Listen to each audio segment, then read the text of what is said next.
ذلتوں کے مارے لوگ، مصنف فیودور داستویوسکی۔ دوسرا حصہ، 11واں باب۔ مگر ابھی میں گھر لوٹا ہی تھا کہ میرا سر چکرانے لگا اور میں کمرے کے بیچوں بیچ گر پڑا۔ مجھے کچھ بھی یاد نہیں سوائے یلینا کی چیخ کے۔ وہ ہاتھ پر ہاتھ مار کر میری طرف لپکی کہ مجھے گرنے سے سنبھالے۔ یہی آخری لمحہ تھا جو مجھے یاد رہ گیا تھا۔ اس کے بعد جب مجھے ہوش آیا تو بستر پر لیٹا ہوا تھا۔ بعد میں یلینا نے بتایا کہ چوکیدار جو اس وقت ہمارے لیے کھانا لے کر آیا تھا، اس کی مدد سے اس نے مجھے صوفے پر لٹایا۔ کئی بار میری آنکھ کھلی اور ہر بار میں نے دیکھا کہ یلینا کا فکر مند، پریشان اور حواس باختہ ننھا سا چہرہ میری خبر گیری میں جھکا ہوا ہے۔ یہ سب ایسا یاد ہے جیسے خواب میں دیکھا ہو، جیسے کوہرے میں نظر آیا ہو، اور بیچاری لڑکی کا پیارا چہرہ جب کبھی ذرا ہوش آ جاتا تھا تو خواب کی طرح، تصویر کی طرح جھلک جاتا تھا۔ وہ میرے پاس کچھ پینے کو لائی، اس نے میرا بستر ٹھیک کیا یا میرے سامنے بیٹھی رہی، غمزدہ سہمی ہوئی اور اپنی ننھی ننھی انگلیوں سے میرا سر سہلاتی رہی۔ ایک بار یہ بھی خیال پڑتا ہے کہ اس نے دھیرے سے میرے چہرے پر پیار کیا۔ ایک بار اچانک رات کو میری آنکھ کھل گئی تو صوفے کے قریب چھوٹی میز پر موم بتی کی ٹمٹماتی ہوئی لو کے پاس میں نے دیکھا کہ یلینا میرے تکیے پر سر رکھے اور اپنے گرم گرم گالوں کو ہاتھ کا سہارا دیے ہوئے لیٹی ہے، اور اس کے پیلے ہونٹ ادھ کھلے ہیں، جس کے معنی ہیں کہ نیند بے فکری کی نہیں ہے۔ دوسرے دن صبح سویرے کہیں مجھے ٹھیک سے ہوش آیا۔ موم بتی جل کر بالکل ختم ہو گئی تھی اور صبح تڑکے کی پہلی گلابی کرنیں دیوار پر چمچما رہی تھیں۔ یلینا میز کے سامنے کرسی پر بیٹھے بیٹھے گہری نیند سو رہی تھی اور اس نے اپنا تھکا ماندہ سر بائیں ہاتھ کے سہارے ٹکا رکھا تھا۔ مجھے یاد ہے کہ اس وقت دیر تک میں اس کی صورت تکتا رہا، بچگانہ چہرہ جو نیند کی حالت میں بھی ایسے غم سے بھرا ہوا تھا جو بچوں میں نہیں ہوا کرتا، اور اس پر عجیب حسن بیمار کی سی کیفیت تھی۔ پیلا چہرہ، لمبی لمبی پلکیں ان سوکھے گالوں پر، اس کے گرد گھنے سیاہ بالوں کا حلقہ جو ڈھیر کے ڈھیر اور الجھے ہوئے لچھے بن کر ایک طرف یوں ہی بے پرواہی سے پڑے ہوئے تھے، اور اس کا دوسرا ہاتھ میرے تکیے پر پسرا تھا۔ بہت دھیرے سے میں نے اس کے ننھے سے پتلے ہاتھ کو چوم لیا، لیکن بچی کی نیند میں خلل نہیں پڑا، صرف مسکراہٹ کی ہلکی سی لکیر اس کے ہونٹوں پر لہراتی گزر گئی۔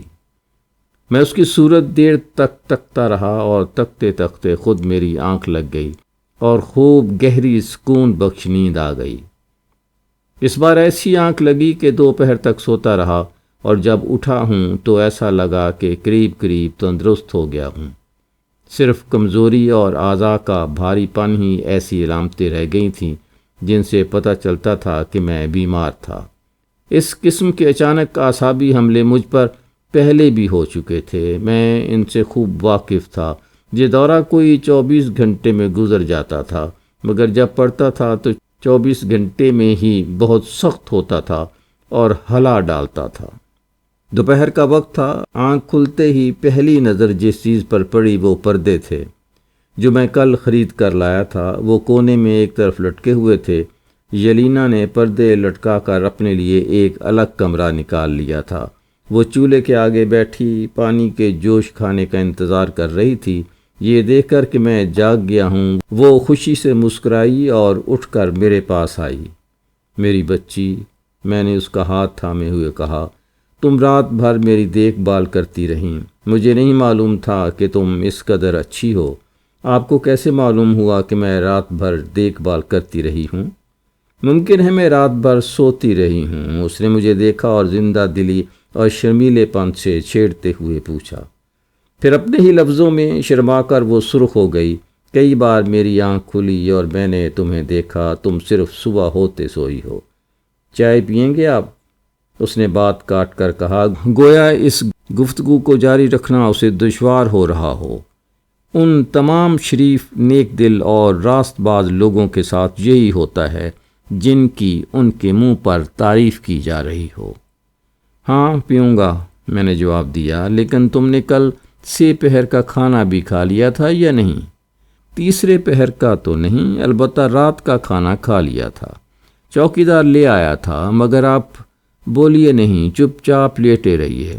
ابھی آپ کی طبیعت پوری طرح ٹھیک نہیں ہوئی ہے، اس نے میرے پاس چائے لاتے ہوئے اور میرے بستر پر بیٹھتے ہوئے کہا۔ چپ کیسے لیٹا رہوں؟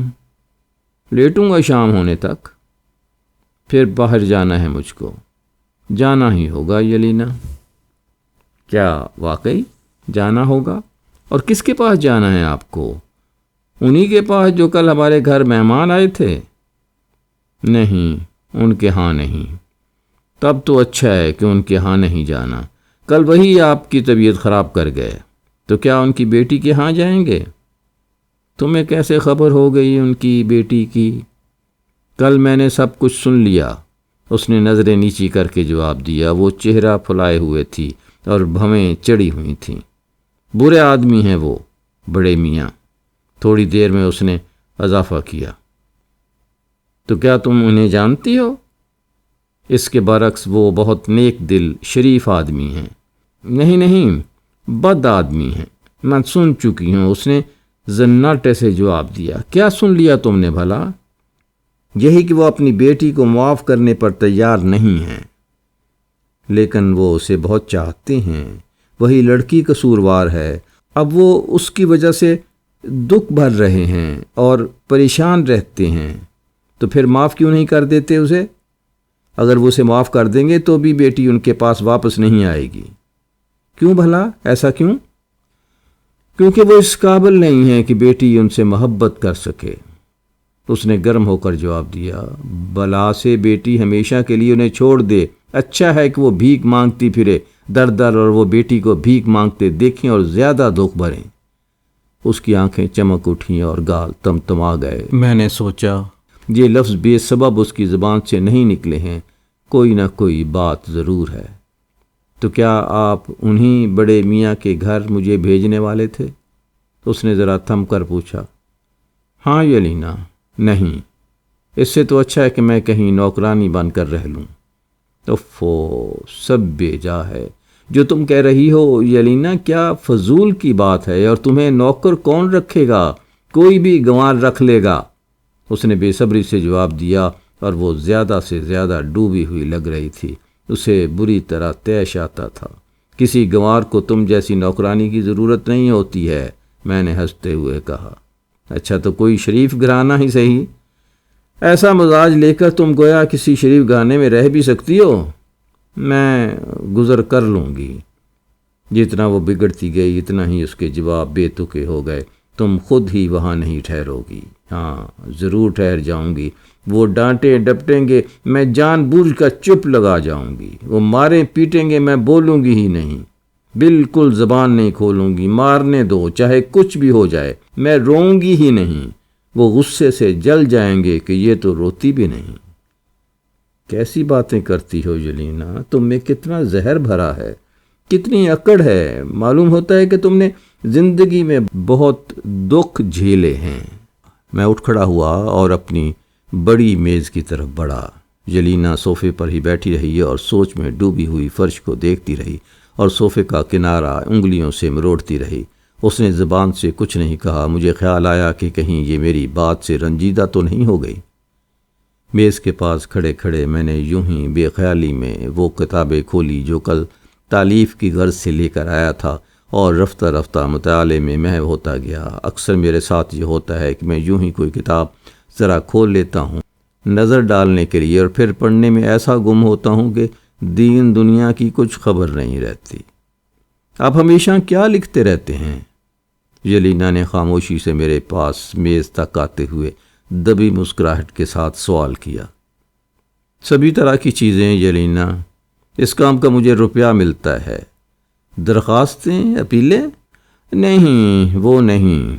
پھر جتنا ہو سکتا تھا میں نے اسے سمجھایا کہ مختلف قسم کی کہانیاں مختلف قسم کے لوگوں کے بارے میں لکھتا ہوں، اور پھر یہ کہانیاں جڑ کر کتابیں تیار ہو جاتی ہیں جنہیں لمبی کہانیاں اور ناول کہتے ہیں۔ اس نے میری باتیں نہایت تجسس سے سنی۔ اور جو باتیں آپ لکھتے ہیں وہ کیا سچ ہوتی ہیں؟ نہیں، میں اپنی طرف سے گھڑ لیتا ہوں۔ تو بھلا جھوٹی سچی کیوں لکھتے ہیں؟ اچھا تو لو یہ پڑھو۔ دیکھتی ہو یہ رہا کتابچہ، ایک بار تم اسے دیکھ ہی چکی ہو۔ تمہیں پڑھنا تو آتا ہے نا؟ ہاں آتا تو ہے۔ تب تو خود ہی دیکھ لو، یہ کتاب میں نے لکھی ہے۔ آپ نے لکھی ہے؟ پڑھوں گی۔ کوئی بات تھی جو وہ کہنا تو بہت چاہتی تھی، مگر شدت اضطراب میں کہنا مشکل ہو گیا۔ اس کے سوالوں کے پس پردہ کوئی نہ کوئی چیز پوشیدہ تھی۔ کیا اس کے آپ کو بہت روپے ملتے ہیں؟ اس نے بالآخر پوچھ لیا۔ ہاں، جیسا موقع ہو، کبھی بہت سے، کبھی کچھ بھی نہیں، کیونکہ کام ہو نہیں پاتا یلینا، یہ کام بڑا کٹھن ہے۔ تو گیا آپ مالدار آدمی نہیں ہیں؟ ہاں، مالدار نہیں ہوں میں۔ اچھا تو میں کام کروں گی اور آپ کا سہارا بنوں گی۔ اس نے مجھے تیزی سے دیکھا، جھینپ گئی، آنکھیں جھکا لیں۔ جلدی سے میری طرف 2 قدم بڑھا کر اس نے اپنی باہوں سے مجھے جکڑ لیا اور چہرہ بہت ہی زور سے میرے سینے سے بھینچا۔ میں حیرت سے اسے دیکھتا رہ گیا۔ میں آپ سے محبت کرتی ہوں، میں مغرور لڑکی نہیں ہوں، اس نے کہا۔ آپ نے کل کہا تھا کہ میں بہت مغرور ہوں۔ نہیں، میں ایسی نہیں ہوں۔ میں آپ سے پیار کرتی ہوں، صرف اکیلے آپ ہیں جو مجھے چاہتے ہیں۔ آنسوؤں سے اس کا گلا رند گیا اور منٹ بھر بعد ایسے پھوٹ پھوٹ کے روئی جیسے دورہ پڑنے کے وقت کل رو چکی تھی۔ میرے سامنے گھٹنوں کے بل جھک گئی اور میرے ہاتھوں کو پیروں کو چومنے لگی۔ آپ مجھ سے محبت کرتے ہیں؟ اس نے وہی جملہ دہرایا۔ آپ ہی اکیلے ہیں جنہیں میرا خیال۔ اس نے بے اختیار ہو کر میرے دونوں گھٹنے اپنے ہاتھوں میں تھام لیے۔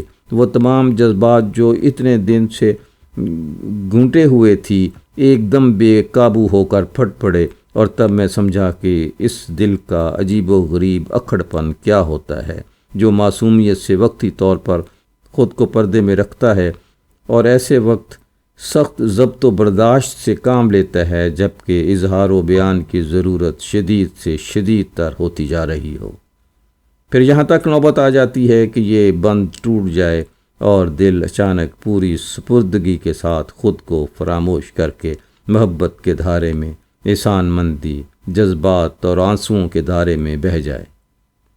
وہ سبکیاں لیتی رہی یہاں تک کہ اسے دورہ پڑ گیا اور جسم اکڑ گیا۔ بہت زور لگا کر میں نے اس کے ہاتھ کھولے جو اب تک مجھے جکڑے ہوئے تھے، اسے اٹھایا اور صوفے تک لے گیا۔ دیر تک وہ سبکتی رہی، اپنا چہرہ تکیے میں چھپائے رہی جیسے مجھے دیکھتے شرماتی ہو، لیکن میرا ہاتھ اس نے بڑی سختی سے پکڑ رکھا تھا اور اسے اپنے دل سے لگا کر بھینچے ہوئے تھی۔ آہستہ آہستہ اسے سکون ہوتا گیا، لیکن اس پر بھی وہ میری طرف سر نہیں اٹھا رہی تھی۔ 2-1 بار اس کی نگاہ میرے چہرے پر پڑی اور میں نے دیکھا کہ اس کی آنکھوں میں بڑی نرمی اور ایک طرح جھیمپ تھی۔ آخر چہرے پر سرخی دوڑی اور وہ دھیرے سے مسکرائی۔ اب سکون ہو گیا تمہیں؟ میں نے پوچھا۔ میری بیچاری چھوٹی موئی یلینا، میری بیمار بچی۔ نہیں یلینا نہیں، وہ بدبدائی اور اب تک مجھ سے منہ چھپائے جا رہی تھی۔ یلینا نہیں تو پھر کیا؟ نیلی۔ نیلی؟ مگر نیلی ہی کیوں؟ اگرچہ یہ بھی بہت اچھا نام ہے۔ خیر، میں تمہیں اسی نام سے پکاروں گا اگر تم خود یہی چاہتی ہو۔ اماں مجھے اسی نام سے پکارا کرتی تھیں اور کسی نے مجھے اس نام سے نہیں پکارا، کسی نے بھی نہیں سوائے ان کے، اور میں خود نہیں چاہتی تھی کہ کوئی مجھے اس نام سے پکارے سوائے اماں کے۔ اور اب آپ پکارے، میں یہی چاہتی ہوں، میں آپ سے ہمیشہ محبت کروں گی، ہمیشہ محبت کروں گی۔ یہ محبت کرنے والا دل پرغرور ہے۔ میں نے اپنے جی میں سوچا کتنا وقت لگ گیا مجھے یہ حق حاصل کرنے میں کہ تمہیں نیلی کے نام سے پکار سکوں، مگر اب میں سمجھ گیا کہ اس کا دل سدا کے لیے میری محبت میں اسیر ہو گیا ہے۔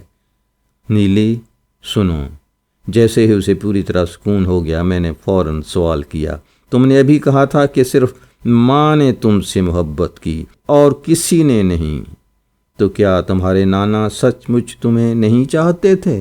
نہیں، وہ نہیں چاہتے تھے۔ پھر بھی تم ان پر رو پڑی، یاد ہے جب تم زینے پر روئی تھیں؟ وہ منٹ بھر سوچتی رہی، نہیں، وہ مجھے نہیں چاہتے تھے، وہ برے آدمی تھے، اور کوئی دردناک احساس اس کے چہرے پر جھلکا۔ مگر انہیں کیا الزام دیا جا سکتا ہے نیلی؟ تم جانو، ان کی تو عقل میں بالکل فطور آ چکا تھا، موت بھی ایسی ہوئی ان کی بالکل پاگل کی سی۔ میں تمہیں سنا تو چکا ہوں کہ وہ کیسے مرے۔ یہ تو عمر کے آخری مہینے میں ہی ان کا حال ہوا تھا کہ ہر بات بھولنے لگے تھے۔ بیٹھے ہیں بس سارے دن بیٹھے ہوئے ہیں، اور اگر میں ان کے پاس نہ آتی تو 2-3 دن ایسے ہی بھوکے پیاسے بیٹھے رہتے۔ پہلے ایسے نہیں تھے، اس سے کہیں اچھے تھے۔ پہلے کے لفظ سے کیا مطلب؟ کب؟ جب اماں زندہ تھیں۔ تو مطلب یہ ہے کہ تم ہی ان کے لیے کھانے پینے کو لایا کرتی ہوگی نیلی؟ ہاں، میں بھی لے آتی تھی۔ کہاں سے لاتی تھی تم؟ بیبنوا کے یہاں سے؟ نہیں، میں نے اس کے ہاں سے کبھی کچھ نہیں لیا، اس نے بہت سختی سے جواب دیا۔ اس کی آواز لرز رہی تھی۔ پھر تم کہاں سے لاتی تھی؟ تمہارے پاس تو کچھ تھا ہی نہیں، ہے نا؟ نیلی اس پر چپ ہو گئی اور بری طرح پیلی پڑ گئی، اور پھر مجھے ذرا دیر تک تکتی رہی اور بولی، میں باہر سڑک پر نکل جاتی تھی اور بھیک مانگتی تھی۔ جہاں 5 کوپک ملے اور میں نے ان کے لیے روٹی اور نسوار کا تمباکو خریدا۔ اور وہ تمہیں اس کی اجازت دیتے تھے نیلی؟ شروع میں تو ان سے کہے بغیر ایسا کرتی تھی، پھر انہیں معلوم ہو گیا تو وہ خود ہی دھکے دے دے کر بھیک مانگنے بھیجا کرتے تھے۔ میں پل پر کھڑی ہو جاتی اور راہگیروں کے آگے ہاتھ پھیلاتی۔ وہ خود پل کے پاس گھومتے رہتے، تاک میں لگے رہتے۔ جیسے ہی ان کی نظر پڑتی کہ مجھے کچھ ملا، فوراً مجھ پر جھپٹتے اور روپیہ اینٹ لیتے، جیسے میں کوئی ان سے چھپا لینا چاہتی ہوں اور ان کے لیے نہیں رکھ رہی ہوں۔ یہ کہہ کر وہ کڑوی ہنسی سے مسکرائی۔ کس بلا کا زہر خند تھا! جب اماں مر گئیں اور تب سے ایسا ہونے لگا تھا، وہ بولی، ان کی حالت اس وقت بالکل پاگل کی ہو گئی تھی۔ تو مطلب یہ کہ تمہاری اماں سے انہیں بہت محبت ہوگی، پھر وہ ان کے پاس کیوں نہیں رہتے تھے؟ نہیں، محبت نہیں تھی، وہ بدذات آدمی تھے، انہوں نے اماں کو معاف نہیں کیا، جیسے وہ تھے کل والے بدذات بڑے میاں۔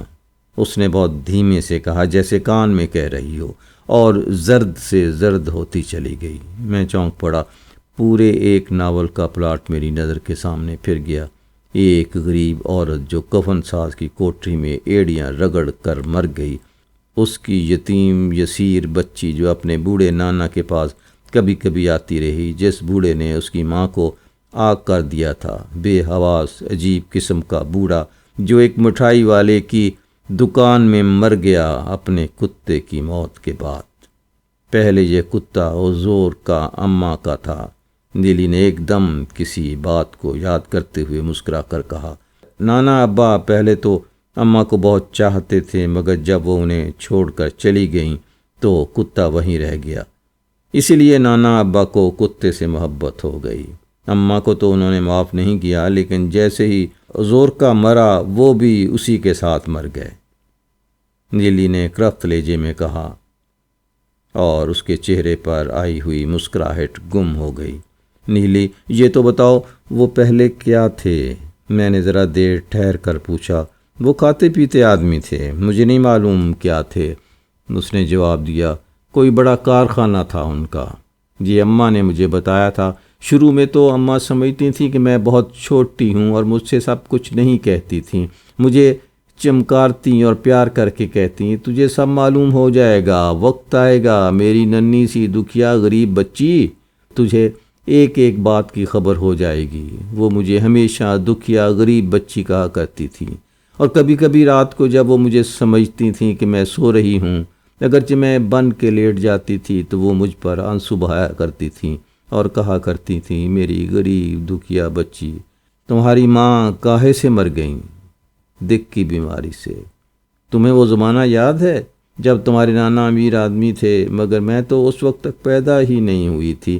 میری پیدائش سے پہلے ہی اماں انہیں چھوڑ کر چلی گئی تھیں۔ کس کے ساتھ چلی گئی تھیں؟ مجھے نہیں معلوم، نیلی نے جواب دیا آہستہ سے، اور جیسے خیال دوڑاتے ہوئے بولی، وہ پردیس چلی گئی تھیں، میں وہیں پیدا ہوئی۔ پردیس؟ کہاں؟ یعنی سوئٹزرلینڈ میں؟ میں ہر جگہ رہ چکی ہوں، اٹلی میں بھی رہی، پیرس میں بھی رہی۔ میں حیرت میں پڑ گیا۔ اور تمہیں یاد ہے نیلی؟ ہاں، بہت کچھ یاد ہے، مگر تمہیں اتنی اچھی روسی زبان کہاں سے آ گئی نیلی؟ اماں مجھے وہاں بھی روسی زبان سکھایا کرتی تھیں۔ اماں روسی تھیں کیونکہ میری نانی روسی تھیں، نانا انگریز تھے لیکن وہ بھی روسی جیسے تھے۔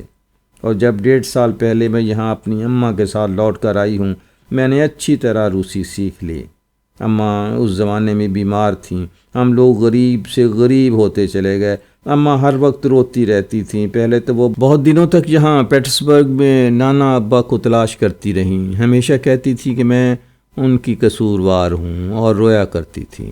اس قدر وہ روتی تھیں کہ بس جب انہیں معلوم ہوا کہ نانا مفلس ہو گئے ہیں تو اور بھی زیادہ رویا کرتی تھیں۔ وہ اکثر انہیں خط لکھا کرتی تھیں، مگر نانا ابا نے کبھی جواب نہیں دیا۔ تمہاری اماں یہاں لوٹ کے کیوں آ گئیں؟ کیا اپنے باپ کی وجہ سے؟ مجھے خبر نہیں، مگر وہاں پردیس میں ہماری زندگی اس قدر آرام کی تھی۔ نیلی کی آنکھیں اس ذکر پر چمک اٹھیں۔ اماں اکیلی رہتی تھیں، بس میں تھی ان کے ساتھ۔ ان کا ایک دوست تھا، بڑا اچھا آدمی، آپ کی طرح کا۔ وہ انہیں تبھی سے جانتا تھا جب وہ یہاں دیس میں تھیں۔ اس کا وہاں انتقال ہو گیا اور اماں وطن کو لوٹ آئیں۔ تو گویا تمہاری اماں اپنے باپ کو چھوڑ کر اسی کے ساتھ چلی گئی ہوں گی؟ نہیں، اس کے ساتھ نہیں گئی تھیں۔ پہلے تو وہ کسی اور کے ساتھ گئی تھیں، مگر اس نے انہیں چھوڑ دیا۔ وہ کون شخص تھا نیلی؟ نیلی نے مجھے نظر بھر کر دیکھا مگر جواب نہیں دیا۔ صاف ظاہر تھا کہ وہ اس شخص کا نام جانتی تھی جس کے ساتھ اس کی ماں گھر چھوڑ کر نکلی ہوگی، اور جو غالباً نیلی کا باپ تھا۔ میرے سامنے بھی اس کا نام لیتے ہوئے نیلی کو ناگوار گزر رہا تھا۔ میں اسے اور سوالوں سے پریشان کرنا نہیں چاہتا تھا۔ عجیب کریکٹر تھا اس کا، ناہموار اور غصہ ور، مگر اپنے اندرونی جذبات کو دبائے رکھنے والا۔ پیارا، دلکش، لیکن اکڑ اور کم سخنی کے پردے میں خود کو چھپائے رکھنے والا۔ اگرچہ وہ مجھے تہ دل سے پیار کرتی تھی، اور اس کی محبت میں بڑی پاکیزگی اور اجلا پن تھا، قریب قریب ویسے ہی جیسے وہ اپنی اس مرحوم ماں سے کرتی تھی، جس کو یاد کرنے سے بھی اس کا دل دکھے بغیر نہ رہتا تھا۔ مگر اس کے باوجود جتنے عرصے میرا اس کا واسطہ رہا، اس نے شاید ہی کبھی مجھ سے کھل کر بات کی ہوگی، اور اس خاص دن کے علاوہ مشکل سے ہی کبھی ایسا ہوا ہوگا کہ وہ جذبے میں آ کر آپ بیتی سنانے بیٹھ جائے۔ بلکہ اس کے برعکس وہ مجھ سے بات کرنے میں کھچی کھچی رہتی تھی، لیکن اس روز کئی گھنٹوں کے دوران دردناک سبکیوں اور راہوں کے درمیان جو اس کی کہانی میں خلل انداز ہو جاتی تھی، اس نے مجھے سب کچھ بتا دیا، وہ سب جو اس کے ذہن میں چبھتا تھا اور اسے غمزدہ کرتا تھا۔ میں کبھی اس ہولناک کہانی کو بھول نہیں سکتا، مگر اس کہانی کا اصل حصہ آگے کہا جائے گا۔ واقعی یہ بڑی ہولناک کہانی تھی۔ یہ ایک ایسی عورت کی کہانی تھی جسے لاوارث چھوڑ دیا گیا، اور جو اپنے عیش لٹ جانے کے بعد جیتی رہی، بیمار رہی، قوت زائل ہو گئی۔ ہر شخص نے اس پر تھو تھو کیا، اور وہ آخری آدمی جس کا سہارا لینا چاہا اس نے بھی دھتکار دیا۔ یہ آخری شخص خود اس عورت کا باپ تھا جس کے ساتھ ایک بار وہ زیادتی کر چکی تھی، اور جو بیٹی کی زیادتی اور دنیا بھر کے مصائب اور ذلتوں سے تنگ آ کر عقل کھو چکا تھا۔ یہ ایسی عورت کی کہانی تھی جو ہر طرف سے مایوس و نامراد ہو کر پیٹرسبرگ کی سڑکوں پر اپنی بچی کو، جسے وہ ابھی بہت کم سن سمجھتی تھی، لیے ہوئے کیچڑ پانی میں سردی پالے میں بھیک مانگتی پھرتی تھی۔